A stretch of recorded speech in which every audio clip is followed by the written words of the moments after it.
మహబూబాబాద్ జిల్లా కేంద్రంలోని మైత్రి ఆసుపత్రిలో ప్రథమంగా డయాలసిస్ సేవలను ప్రారంభించారు. ఈ సేవలను ఆసుపత్రి ఎండీ గుగుల సుచిత్ర మరియు వైద్యులు బాలునాయక్ ప్రారంభించారు.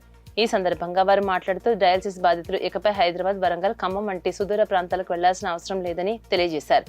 ఆరోగ్యశ్రీ కార్డు ద్వారా ఈ సేవలను అందిస్తామని 5 పడకల సామర్థ్యంతో రోజుకు 30 మందికి పైగా రోగులకు సేవలు అందించే ఏర్పాట్లు చేసినట్లుగా పేర్కొన్నారు. పరిసర ప్రాంత ప్రజలు ఈ సౌకర్యాన్ని సద్వినియోగం చేసుకోవాలని వారు విజ్ఞప్తి చేశారు.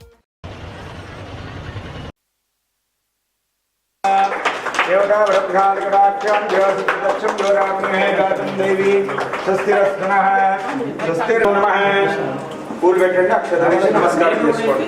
గణపతి అనుగ్రహించంతం విజయ ప్రాప్త్యంతం తచ్చం యోరారుణి మహేగాతం యజ్ఞాయగాతం యజ్ఞపదయే దైవీ స్వస్తిరస్నః స్వస్తిర్ గణానాన్వా గణపతి కుంభవామహే కవిం కవీనాం వపమస్రవస్రమం జ్యేష్ఠరాజం బ్రహ్మణా బ్రహ్మణస్పదః ఆనస్కన్నోతిశ్రీదస్యాయ నమః తచ్చం యోరారుణి మహేగాతం యజ్ఞాయగాతం దైవీ స్వస్తిశ్వరీ ఓం శాంతి శాంతి శాంతి తోటి ఈ డయాలసిస్ యూనిట్ స్టార్ట్ చేయడం జరిగింది.